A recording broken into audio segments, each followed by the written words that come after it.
versículo 6. De manera que teniendo diferentes dones, él está hablando acerca de los diferentes dones. Usted tiene un don, yo tengo otro. Tenemos dones diferentes. Nadie tiene todos los dones. Todos tenemos por lo menos un don. Usted es un hijo dotado. Un don espiritual no es un talento natural, pues un don es una habilidad sobrenatural. Puede ir entrelazado con un talento natural, pero va más allá. No es natural, es sobrenatural. Es un don de gracia. La palabra griega para gracia es charis. Por ello lo llamamos un don carismático. Usted es un hijo dotado y quizás se sienta indigno. Tal vez diga, no soy dotado, pastor, solo soy un humilde obrero. Ni siquiera soy digno de dirigir en oración silenciosa en el departamento de niños. Mi amigo, usted es un hijo dotado. Alejandro Magno, el gran general conquistador, una vez dio una preciosa e invalorable copa de oro a un humilde sirviente. Cuando el sirviente vio el regalo, exclamó, «Oh, no, eso es demasiado para que yo lo reciba». Y Alejandro se irguió y dijo, «Pero no es demasiado para mí el darlo. Dios es el que da el don. Por eso, no se acerque con una humildad falsa diciendo que usted no tiene ningún don particular. En los tribunales de Cristo, usted dará cuentas de lo que hizo con su don espiritual y su mayordomía de ese don espiritual. Así que usted necesita descubrir su don espiritual y hoy vamos a estar hablando acerca de cómo descubrir su don. Veamos en primer lugar la presentación de sacrificio. Todo empieza con la presentación de un sacrificio. Por favor, mire Romanos 12, versículo 1. Así que, hermanos, os ruego por las misericordias de Dios, que presentéis vuestros cuerpos en sacrificio vivo, santo, agradable a Dios, que es vuestro culto racional. Subraye las palabras presentéis y sacrificio, y entonces entenderá por qué hablo de la presentación de un sacrificio. Pablo escribió bajo la inspiración divina y empieza diciendo, os ruego. Usted sabe lo que significa rogarle a alguien. Significa suplicarle. Y puesto que Pablo escribió por Dios mismo, casi es como si Dios estuviera de rodillas delante de nosotros, rogándonos. Esta es la oración de Dios hacia nosotros. Cuando oramos a Dios y le decimos, Señor, te ruego, Señor, por favor. Bien, si no oímos la oración de Dios hacia nosotros, ¿por qué Dios debe oír nuestra oración a Él? Nuestro Señor está diciendo, os ruego que presentéis vuestros cuerpos en sacrificio vivo. ¿Por qué? En base a las misericordias de Dios. Él es bueno siempre, ¿verdad? Oh, gracias a Dios por sus misericordias. Cuando éramos rebeldes y estábamos bajo maldición e íbamos rumbo al infierno, cuando estábamos en oscuridad y no entendíamos, Él por su misericordia nos buscó, nos salvó, nos guarda, nos satisface, somos suyos, nos compró con su sangre. Escúcheme cuidadosamente. La consagración no es dar a Dios algo.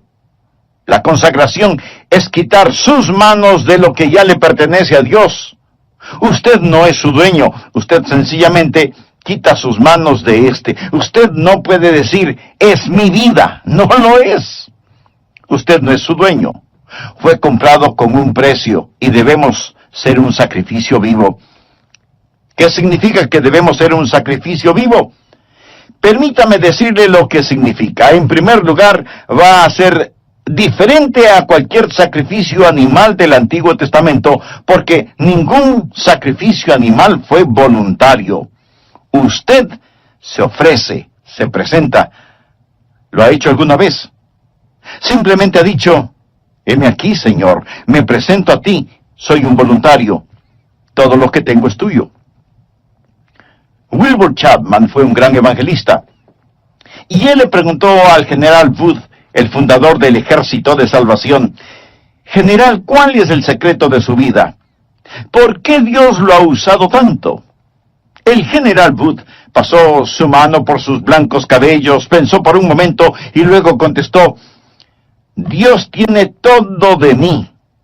Ha habido hombres más inteligentes, enormes oportunidades, pero yo desde el día que tuve la visión de lo que Dios podía hacer por la pobre y antigua ciudad de Londres, determiné en mi mente que Dios poseería todo de mí, de William Booth.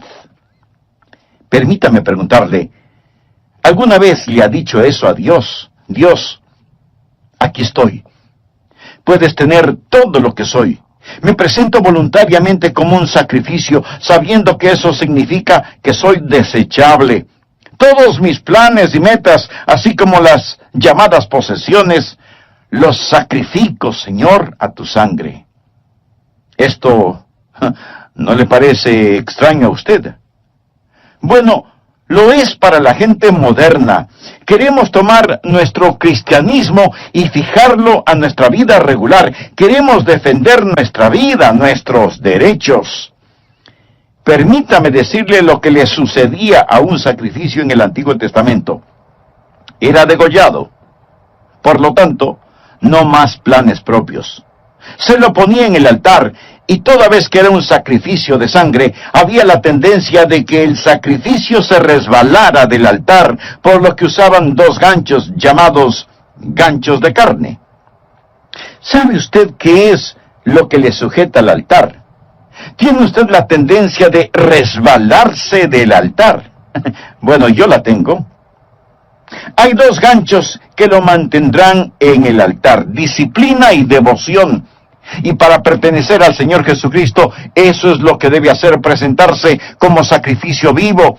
Pero la mayoría de nosotros no queremos usar esos ganchos, disciplina y devoción, que nos mantendrán en el altar del sacrificio.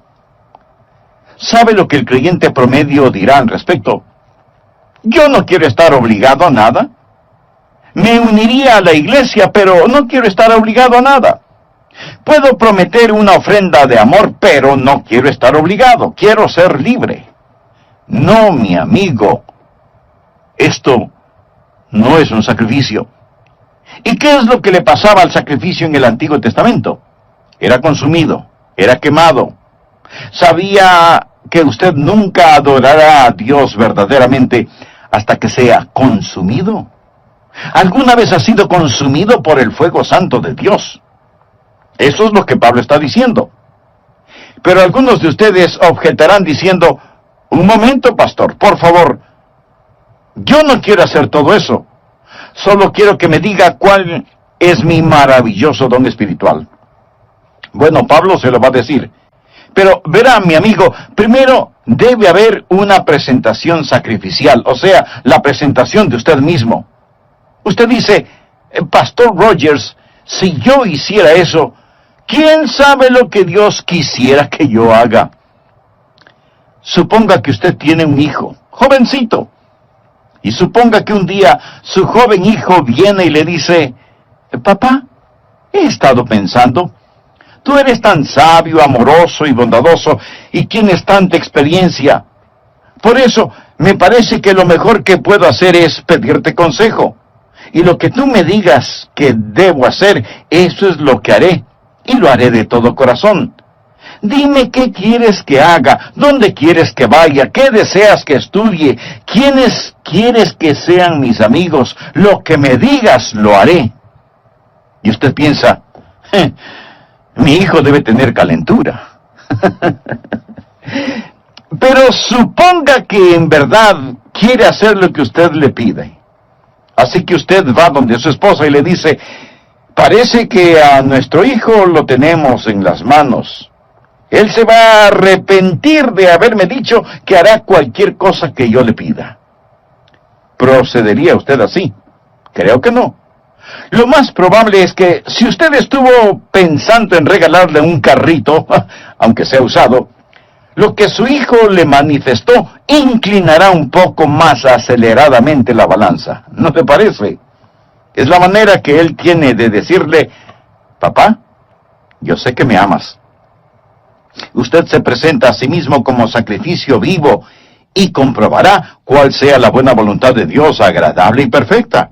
No tenga miedo de entregarse a Él, ni de decir, heme aquí, Señor, me entrego totalmente a ti. Ese es el primer principio, la presentación de un sacrificio. El segundo principio es, habrá una transformación espiritual. Después de la presentación viene la transformación. Mire por favor el versículo 2. No os conforméis, es decir, no se dejen amoldar a este siglo, sino transformaos por medio de la renovación de vuestro entendimiento, para que comprobéis cuál sea la buena voluntad de Dios agradable y perfecta. Una transformación. La palabra transformación aquí es una traducción de la palabra griega metamorfo. ¿Qué palabra le recuerda? Metamorfosis. Y esta es la transformación. Usted pasará por una metamorfosis. Como una oruga entra en un capullo y pasa por una metamorfosis, y ese feo gusano que entra en ese capullo sale como hermosa y gloriosa mariposa. ¿Por qué? Porque ha pasado por una metamorfosis que literalmente significa un cambio de forma. Y cuando usted se presenta de esa manera a Dios, amigo, usted va a tener una metamorfosis. La palabra describe literalmente lo que pasa cuando la naturaleza interna sale a la superficie. ¿Cuál es la naturaleza interna de esa oruga? Es una mariposa. ¿Sabía que esta es la palabra que se usó cuando Jesús fue transformado en el monte de la transfiguración? ¿Recuerda la historia? Él subió a esa montaña con Pedro, Santiago y Juan, y allí la Biblia dice que él fue transformado, transfigurado. Es exactamente la misma palabra que se usa aquí. Por ello, se le llama el monte de la transfiguración. Jesús pasó por una metamorfosis. ¿Recuerda lo que dije que es una metamorfosis? Es cuando la naturaleza interna sale a la superficie. ¿Cuál es la naturaleza interna de Jesús? Gloria. Cuando Él pasó la metamorfosis, su gloria salió a la superficie. Su rostro resplandecía como el sol de mediodía. Su vestidura era blanca como la nieve. El fulgor del Señor Jesucristo estaba allí siempre, pero lo que estaba en la naturaleza interna pasó por una metamorfosis. Y la naturaleza interna salió a la superficie como la naturaleza interna de una oruga, una mariposa. La naturaleza interna de Jesús es gloria. Una pregunta. ¿Cuál es su naturaleza interna si es salvo? Jesús. Jesús. Él es su naturaleza interna. Y cuando usted se presenta a Él como un sacrificio vivo, una transformación espiritual toma lugar. El Jesús que es residente en usted se convierte en el Jesús presidente en usted. El Jesús escondido en usted es el Jesús revelado en usted. Y hay un cambio divino y usted no es moldeado por este mundo. Y este mundo que camuflaría, borraría y escondería su naturaleza interna, esos grilletes se rompen. Y Jesucristo sale de usted. Y usted tiene un cambio divino que le da la mente de Cristo. Se renueva en el espíritu de su mente. Usted nunca entenderá realmente su don espiritual sin la mente de Cristo, sin una mente renovada. Y si usted está intentando descubrir su don espiritual sin presentarse voluntariamente como sacrificio, con razón que no sabe cuál es su don espiritual. ¿Sabe por qué usted no sabe cuál es su don espiritual? Porque su mente no está renovada. Pero cuando usted se presenta a Él como un sacrificio, habrá una transformación espiritual y usted comprobará cuál sea la buena voluntad de Dios, agradable y perfecta. No le tema a la voluntad de Dios. Ese es el lugar más alto, más feliz y más santo para usted. El tercer principio es, habrá tiempo para una sobria consideración. Leamos Romanos 12:3. Digo, pues, por la gracia que me es dada,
Recuerda lo que es la palabra gracia.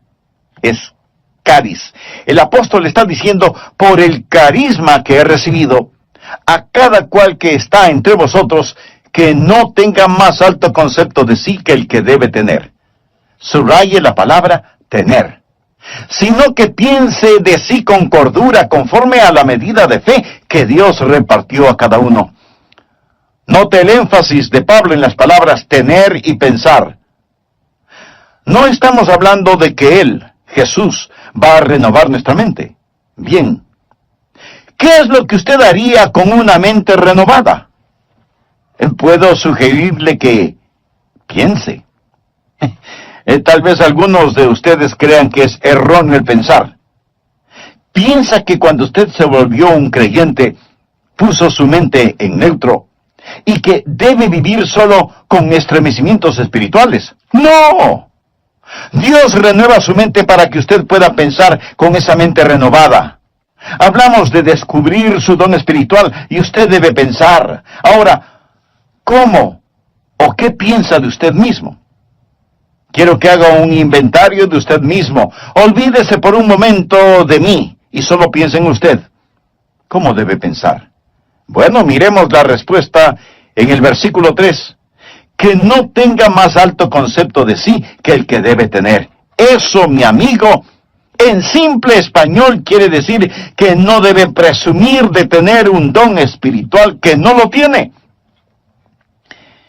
Escuchamos a algunas personas decir, oh, usted puede hacer cualquier cosa que piensa que puede alcanzar.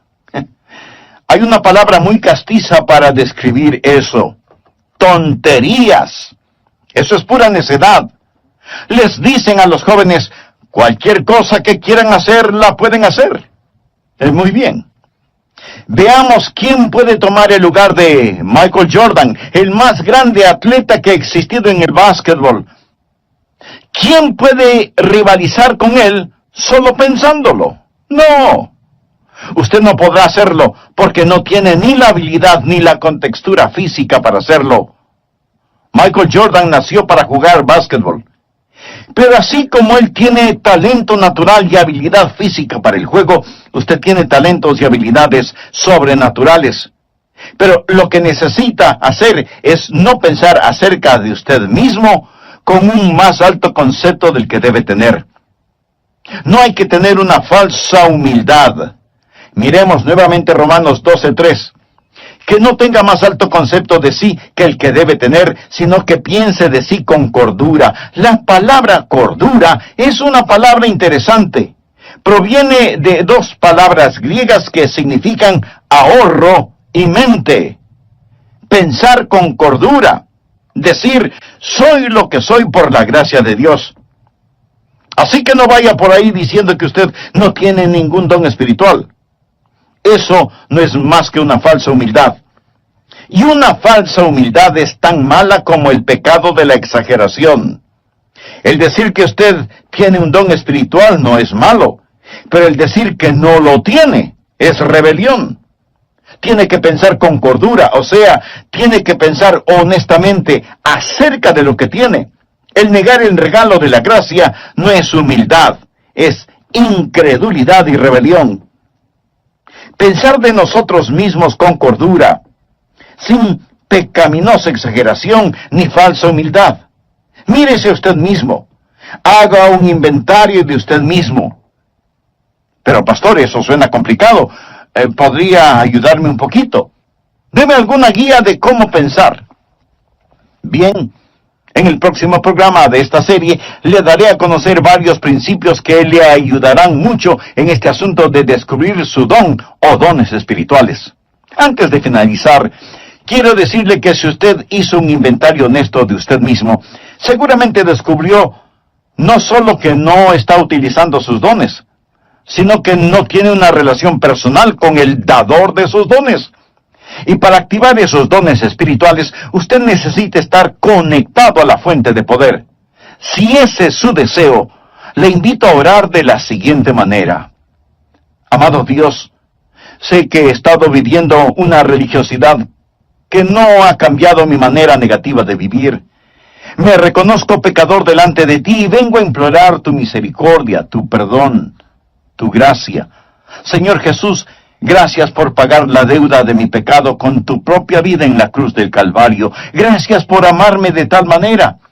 Esta es mi iluminación. Verá, el Santo Espíritu de Dios que está en usted iluminará su mente. Esta es la parte mística de este asunto. Quiero decir, no hay una fórmula matemática.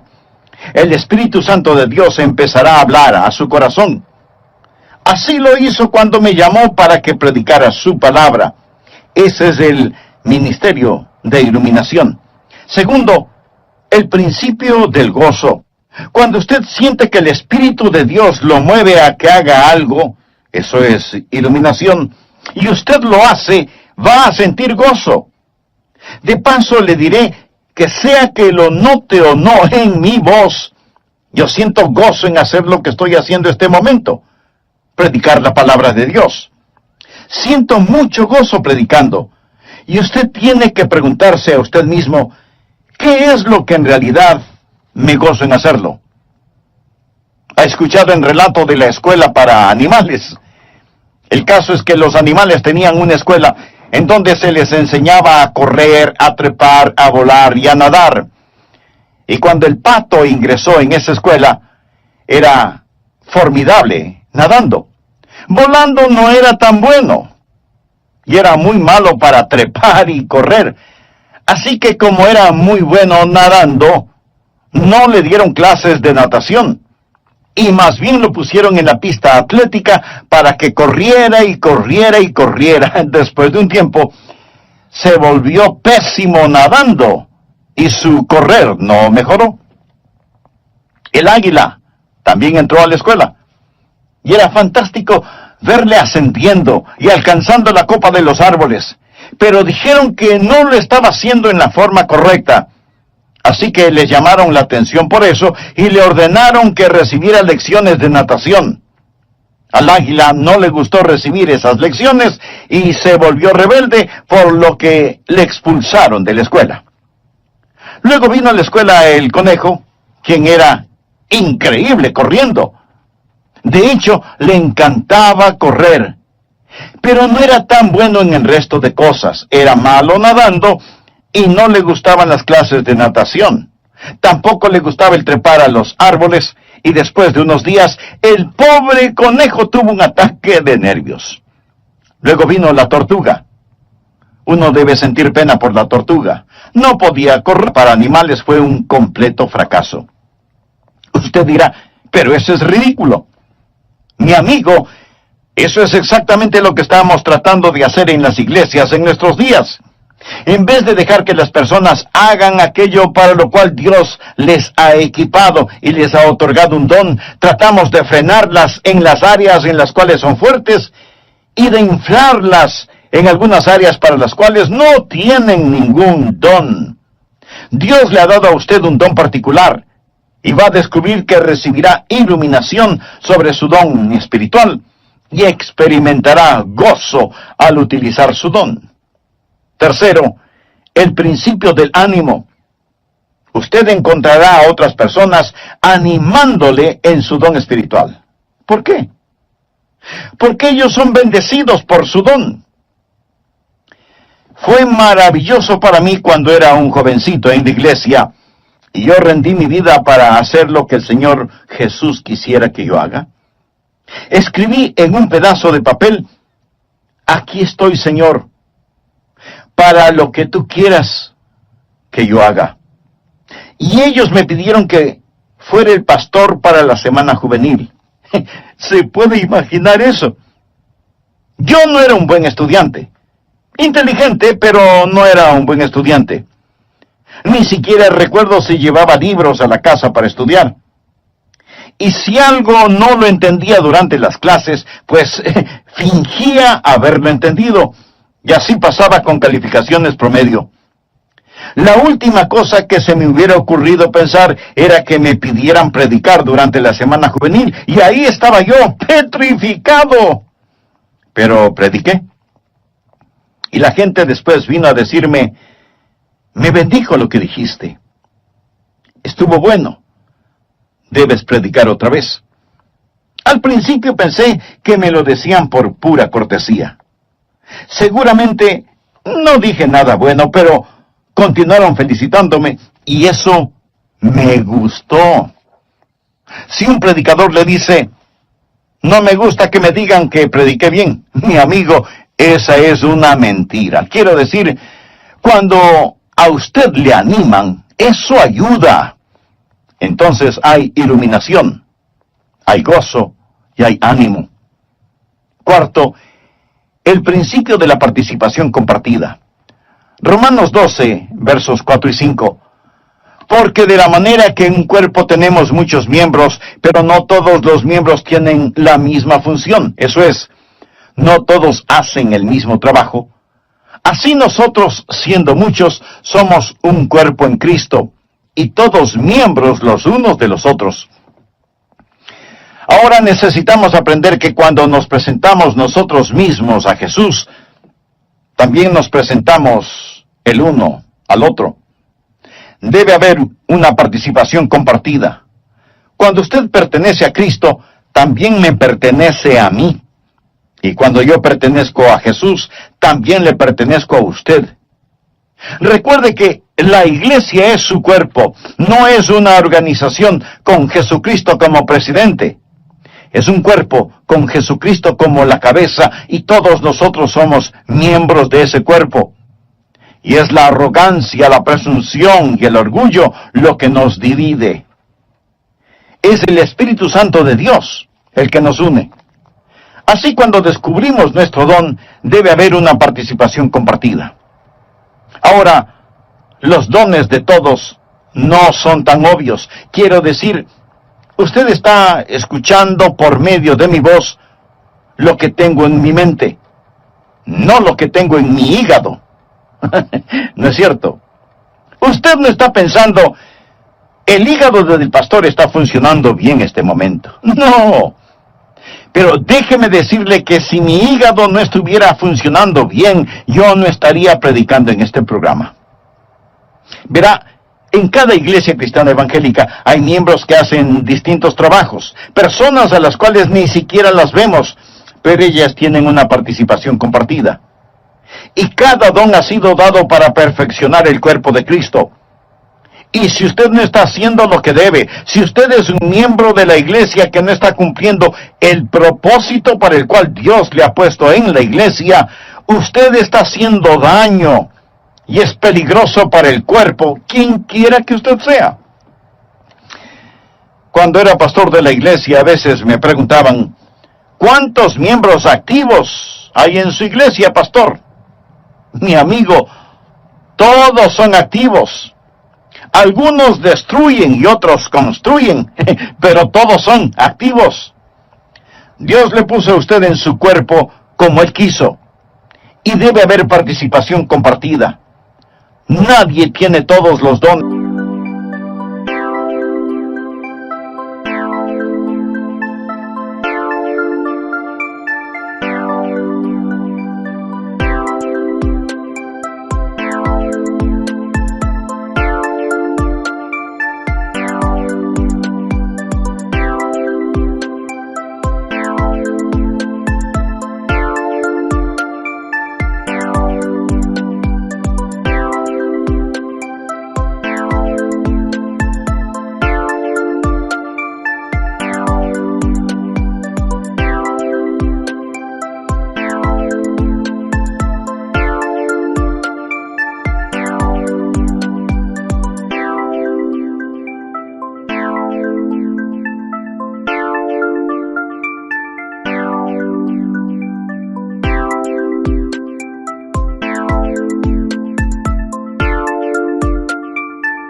dones. Cada uno tiene por lo menos un don y somos dependientes los unos de los otros. Dios nos hizo diferentes a fin de poder hacernos uno. Quinto, el principio de la activación específica. Por favor, leamos Romanos 12, versículos del 6 al 9. Ahora el apóstol llega a un tipo de por lo tanto. Él está hablando de todas estas cosas que van antes de lo siguiente. Usted sabe, nosotros nos presentamos a Él y Él renueva nuestra mente y entonces nos encontramos a nosotros mismos operando en el cuerpo. Ahora Él dice, de manera que teniendo diferentes dones según la gracia que nos es dada, o sea, según el carisma que nos es dado, si el de profecía, úsese conforme a la medida de la fe, o si de servicio, en servir, o el que enseña, en la enseñanza, el que exhorta, en la exhortación, el que reparte con liberalidad, el que preside con solicitud, el que hace misericordia con alegría. Aquí él menciona 7 dones y dice, pónganse las pilas, estén activos. ¿Usted quiere saber cuál es su don? Bien, simplemente escoja uno que piensa puede ser su don y póngase a trabajar. Es difícil dirigir a un buque que no se mueve. No se siente simplemente allí. Usted va a descubrir su don cuando esté ocupado. Él dice, profecía, úsese conforme a la medida de la fe. Es decir, usted puede tener no mucha fe, pero la tiene conforme a la medida de fe que Dios repartió a cada uno. Tome lo que tiene y póngalo a trabajar. Leamos una vez más rápidamente estos 7 dones. Veamos si puede detectar el suyo. 7 dones, aquí mismo. Primera de Corintios capítulo 12 menciona más dones, pero aquí en Romanos 12, primeramente habla acerca de la profecía en el versículo 6. ¿Lo ve usted? Mírelo, bien. ¿Qué es profecía? El don de profecía es declarar la verdad. Si usted tiene el don de profecía, se encontrará, por ejemplo, sirviendo en el ministerio de las prisiones, trabajo misionero.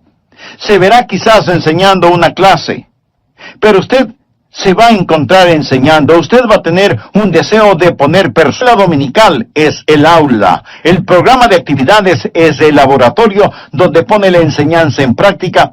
Y qué cosa tan maravillosa es cuando cada uno cumple con su don de servicio. Y luego menciona el don de enseñar. Mire el versículo 7. Si usted tiene este don, deseará clarificar la verdad. Es decir, usted tendrá un deseo de investigar las cosas y validar la verdad que es presentada. Y tendrá una mente interrogatoria y será usado en la escuela dominical y será usado en las organizaciones misioneras, en estudios bíblicos en los hogares, escuelas vacacionales y así por el estilo. Y después menciona la exhortación en el versículo 8. ¿Qué es exhortación? Es el deseo de estimular a las personas en su fe, para exhortarlas a amar mejor a Jesús. Y si usted tiene ese don, va a disfrutar la consejería personal. Usted quizás va a estar en el ministerio de música, o quizás en visitación, buscando a los que están perdidos o descarriados, ganando almas. El ministerio de motivación. Eso es exhortación. Y luego menciona repartir o dar. A todos se nos manda dar, pero algunas personas tienen el don de dar. ¿Y qué es eso? Es la motivación de encomendar a otros los recursos personales para que la obra de Dios pueda continuar. Sabe tomar decisiones buenas para satisfacer necesidades inmediatas. Usted tiene cuidado al dar, pero está deseoso de dar y tiene la habilidad de acumular y dispersar los recursos. Y hay personas en nuestras iglesias que tienen el don de dar. Y doy gracias a Dios por eso. Y continúa en el versículo 8 con presidir. Quizá ese sea su don. Es el de motivar, no el de mandar. Es coordinar las cosas y ayudar a las personas a ver todo el panorama y moverlos hacia esa visión. Coordinar las actividades de otros para una meta común, para la gloria de Dios. Y ese es el don de presidir, dirigir, ponerse de pie ante otros. Una persona que tiene este don también tiene el don de visión. Él ve hacia donde debemos ir y empieza a llevar y a motivar a las personas hacia eso. Luego tenemos el don de misericordia. Quizá ese sea su don. Oh, cuán necesario es ese don. Mire el versículo 8. ¿Cuál es el don de misericordia? Usted se identifica con las personas y consuela a los que están en dolor. Ahora llegamos a la última cosa. Después de haber una actividad donde usted realmente se ha ocupado, va a darse cuenta que todo empezará a calzar. Por favor, regresemos al versículo 2. No os conforméis a este siglo, sino transformaos por medio de la renovación de vuestro entendimiento, para que comprobéis cuál sea la buena voluntad de Dios, agradable y perfecta. Habrá la confirmación evidente. Usted comprobará cuál sea la voluntad de Dios, agradable y perfecta. Lo comprobará en su propio corazón. Tendrá esa confirmación y usted dirá, ese es mi don espiritual. Y una vez que usted llegue, primero, acéptese a sí mismo. Segundo, empiece a ser usted mismo. Tercero, comience a entregarse. Y cuando usted se acepte, sea usted mismo y se dé a sí mismo amigo, entonces será bendecido, Dios se glorifica y la iglesia se fortalece. ¿Qué pasaría, amigo, si los creyentes en las iglesias cristianas, es decir, todos nosotros, dejáramos de ser calentadores de bancas? Porque muchos lo son, calentadores de bancas. ¿Qué pasaría si usted se presenta como sacrificio vivo y tuviera una transformación espiritual? Y luego hace una consideración solemne. Señor, ¿qué quieres que yo haga? ¿Sabe cuál es el problema con muchos de nosotros? Los ganchos de carne. No queremos estar atados. Usted dice, bueno, deje que otro lo haga. Cuando estuve en Londres fui a ver las joyas de la corona. Le dije al guardia, deseo ver el diamante de Curano, porque había leído de este, así que vi el diamante de Curano. Este diamante es de 186 quilates. Señoras, esa sí que es una piedra preciosa. Y en ese tiempo ellos dijeron que costaba la mitad de todos los gastos diarios del mundo. Esto fue antes de que fuese cortado y se lo diera forma. Está en las joyas de la corona. Le fue dado a la reina Victoria por un príncipe de Punjab, un jovencito que lo tenía en su posesión. Él se lo dio a la reina de Inglaterra. Después, este príncipe de Punjab se convirtió en un hombre. Él fue a la torre donde guardan las joyas y dijo, quiero ver el diamante. En ese entonces él era ya un hombre. Lo había regalado cuando era un niño. Ellos se preguntaron, ¿qué querrá? ¿Querrá que se lo devuelvan? ¿Va a pedir que se lo regresen? Y sacaron ese diamante porque él fue el que lo obsequió. Él dijo, podrían ponerlo en mis manos. Y ellos pensaron, oh no, pero lo pusieron en sus manos. Y entonces él se volvió y dijo a la reina que estaba allí, cuando era un niño le di esto, pero tenía la mente de un niño. No entendía completamente todo lo que estaba haciendo. Ahora, como un hombre, entendiendo más el valor total de este diamante, una vez más quiero regalárselo. Cuando oí eso, dije, Señor, tú sabes, cuando era un niño, di mi corazón a Jesús. Y ahora soy un hombre. Yo no entendía todo lo que estaba haciendo, mas fue de corazón. Pero una vez más, quiero darte mi vida. ¿No se siente así a veces? Señor, por tus misericordias me presento como un sacrificio vivo. Y cuando lo hace, ese es el primer paso para descubrir su don espiritual. Quiero que lo haga. Estará tan feliz de haberlo hecho. Hay otros de ustedes que no son salvos. Usted no puede presentarse hasta que no se presente como un pecador que necesita ser salvo y diga, Señor Jesús, tú moriste para salvarme y prometes salvarme. Me entrego a ti y sálvame. Hemos estado hablando de cómo descubrir su don espiritual, pero a lo mejor hay otro descubrimiento que usted necesita hacer, y es el recibir la vida eterna. Descubrir